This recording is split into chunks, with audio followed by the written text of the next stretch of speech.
Perkenalkan, saya Ami Muzdalifah dari kelompok 2 sebagai pemateri ke-1 akan memaparkan materi tentang filsafat pendidikan realisme. Pengertian realisme. Realisme merupakan aliran filsafat yang bertolak belakang dengan aliran filsafat idealisme. Realisme sebagai pelengkap adanya aliran filsafat idealisme.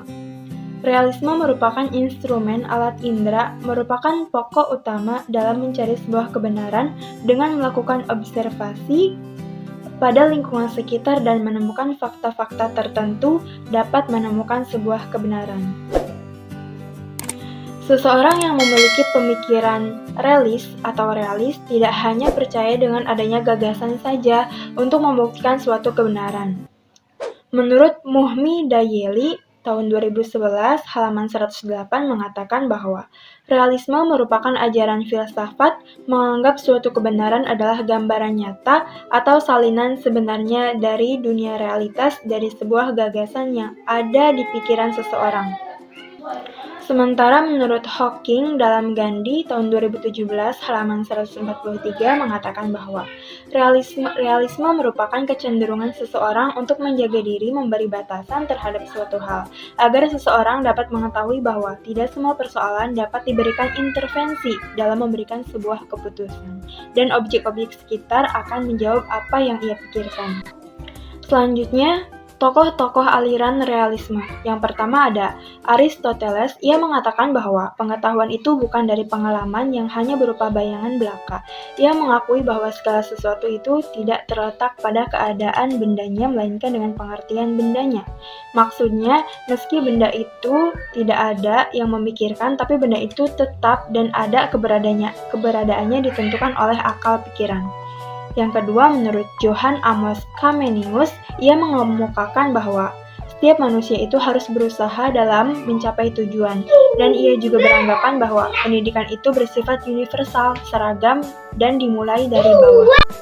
Yang ketiga, menurut William W.C. Goken, ia juga membicarakan tentang natural dan supranatural. Ia juga beranggapan bahwa tujuan hidup adalah tujuan pendidikan. Menurutnya tujuan pendidikan itu untuk hidup di dunia yang sekarang dan untuk mencapai tujuan di akhir yang abadi. Yang terakhir menurut Franz Bakoa, ia mengemukakan bahwa pengetahuan yang sebenarnya adalah pengetahuan yang diterima dari indrawi. Jadi ilmu pengetahuan yang sebenarnya telah terakur. Materi selanjutnya yaitu nilai dan pendidikan menurut aliran realisme. Ajaran filsafat realisme memperlihatkan bahwa suatu yang real atau sesuatu yang benar adalah sesuatu yang merupakan gambaran nyata atau salinan sebenarnya dari dunia realitas. Sebagaimana rupa sehingga pengetahuan manusia tentang sesuatu tidak lain adalah jelmaan jelas dari gambaran dunia yang diredukasi oleh akal dalam dirinya. Dapat dikatakan bahwa realisme berpendapat bahwa pengetahuan adalah benar dan tepat bila sesuai dengan realisme klasik sependapat dengan Aristoteles yang mengikat manusia sebagai makhluk rasional. Materi selanjutnya yaitu metafisika realisme. Dalam pandangan tersebut, realisme menjadikan indera atau pengamatan sebagai instrumen atau epistemologi dalam memperoleh pengetahuan secara kebenaran. Seorang W.E. Hawking dengan nada sarkastiknya membuat pernyataan betapa sebagai watak umum dari akal, realisme adalah sebuah kecenderungan untuk menjaga diri dan preferensi hidup agar seseorang tidak mencampuri putusan tentang segala sesuatu dan membiarkan objek-objek berbicara untuk dirinya. Kelompok realisme sependapat bahwa guru harus menanamkan nilai-nilai baik yang telah ditentukan.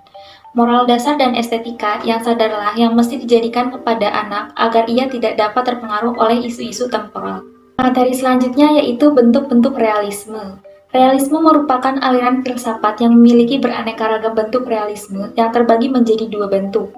Yang pertama yaitu realisme rasional, didefinisikan pada dua aliran, yaitu realisme klasik dan realisme religius.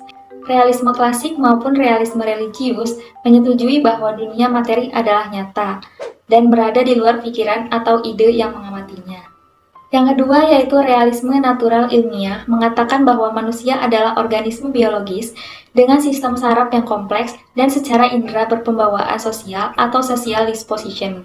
Apa yang dinamakan berpikir merupakan fungsi yang sangat kompleks dari organisme yang berhubungan dengan lingkungannya. Neorealisme dan realisme kritis. Neorealisme adalah suatu teori yang di dalamnya terdapat suatu tujuan, penyamarataan, dan peningkatan yang melalui faktor lain seperti menjalin kerjasama. Teori neorealisme memandang bahwa suatu negara akan menyamai atau melebihi negara lain. Kaum neorealisme menyatakan faktor-faktor kurang begitu penting tetapi lebih kepada sistem internasionalnya. Realisme kritis adalah pendekatan filosofis untuk memahami sains yang dikembangkan oleh Roy Bhaskar. Ini menggabungkan filsafat umum, realisme transendental dengan filsafat ilmu sosial naturalisme kritis. Ini secara khusus menentang bentuk empirisme dan positisme dengan memandang sains sebagai perhatian dengan mengidentifikasi mekanisme kausal. Konsep-konsep kunci dalam aliran filsafat pendidikan realisme yang pertama, metafisika dan epistemologi. Para tokoh realisme percaya akan dunia yang material yang mana bergantung dari luar dan dari kaum yang memiliki pemikiran yang luas. Semua objek terdiri dari banyak unsur atau materi. Kedua, menggabungkan objek, contohnya pengalaman masa lalu manusia dapat dituliskan ke dalam sejarah. Penelitian tanaman botani secara sistematis dengan klasifikasi mereka.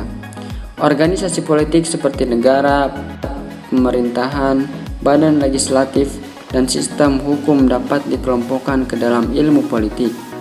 Yang ketiga, aksiologi. Dari seorang tokoh realisme, lahirlah konsep tentang pengetahuan, peraturan tertentu, mengatur tingkah laku yang cerdas. Contohnya adalah manusia seharusnya bertindak secara rasional dan bertingkah rasional ketika menghadap objek yang berfungsi sebagai kenyataan. Yang keempat adalah logika.